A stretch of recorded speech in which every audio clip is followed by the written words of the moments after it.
الصلاۃ والسلام علیک یا رسول اللہ وعلی آلک واصحابک یا حبیب اللہ، الصلاۃ والسلام علیک یا نبی اللہ وعلی آلک واصحابک یا نور اللہ۔ درود پاک پڑھنے کے بے شمار فضائل و برکات ہیں۔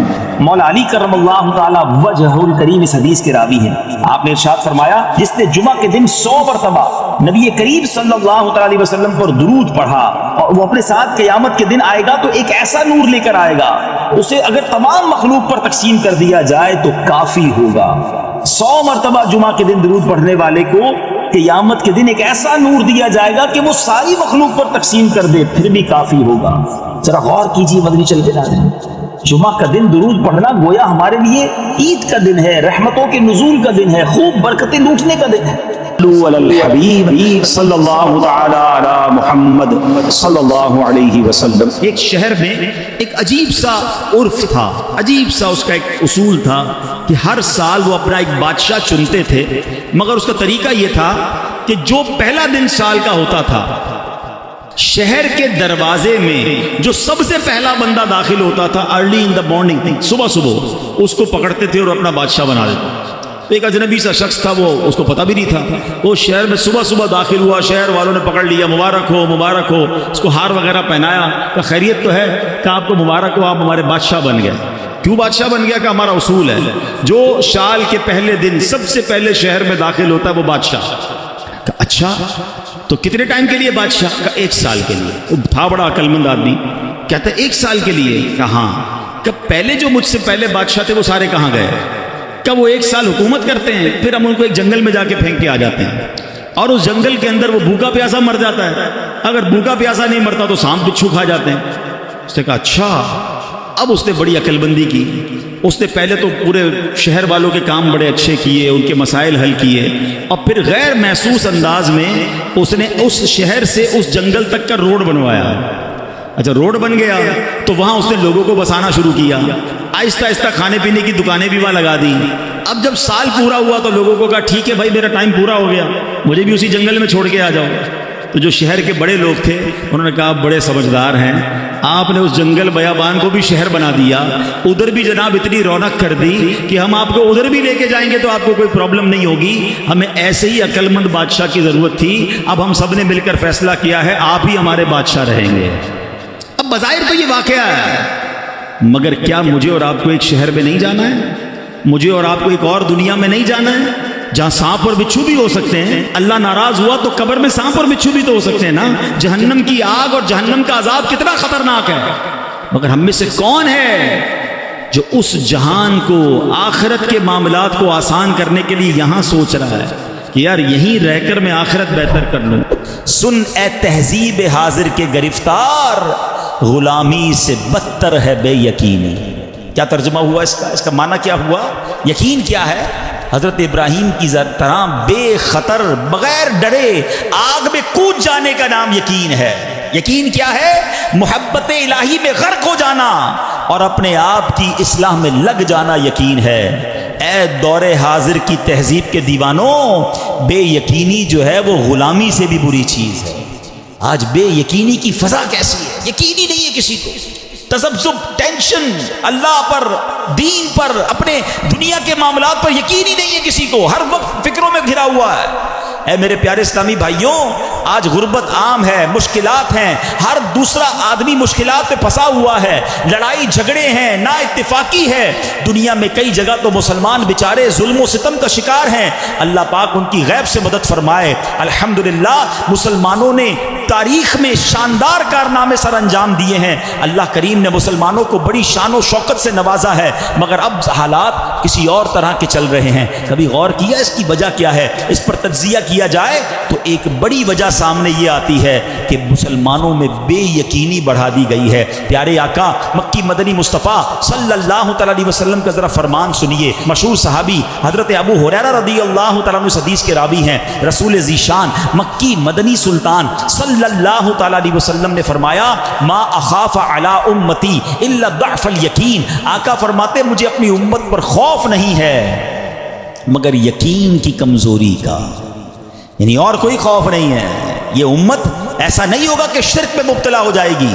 فرمایا میری امت اللہ پاک کا انکار نہیں کرے گی، ہاں میری امت کو جو بڑا مسئلہ درپیش ہوگا ان کا یقین کمزور ہو جائے گا، ان کا بھروسہ کمزور ہو جائے گا. ایک اور حدیث پاک سنیے، آقا فرماتے ہیں نجا اول هذه الامه بالیقین والزہد، اس امت کے پہلے لوگ یقین اور دنیا سے بے رغبتی کے ذریعے نجات پا گئے. ویہلک آخر هذه الامه بالبخل والعمل، اور اس امت کے جو آخری لوگ ہوں گے کنجوسی اور لمبی امیدوں کے سبب ہلاک ہو گئے.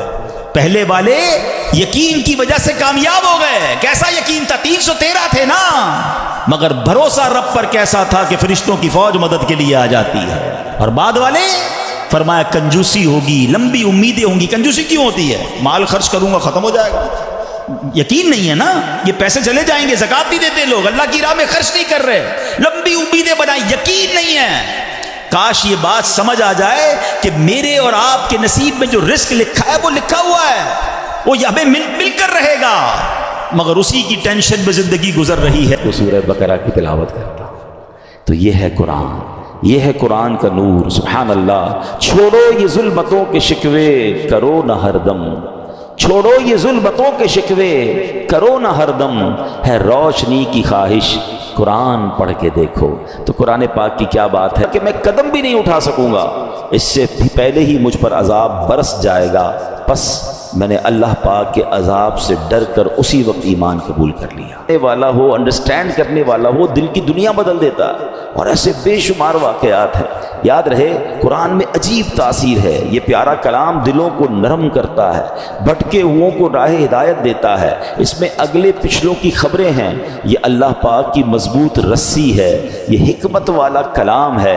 حدیث پاک میں ہے قرآن کی برکت سے وہ انصاف کرنے والا ہوگا، اور جو قرآن کریم کی طرف بلائے ضرور وہ سیدھی راہ کی طرف بلانے والا ہو. کھائی تو وہ شخص کہتا ہے بس اب مجھے کافی ہے، 7 آیتیں سیکھ لی ہیں بہت ہے. ان صحابی نے بارگاہ رسالت میں دین کی سمجھ مل گئی ہے، یعنی 7 آیتیں سیکھ کر، کیونکہ آیتیں تو قرآن کی ہر آیت میں خزانہ ہے نا.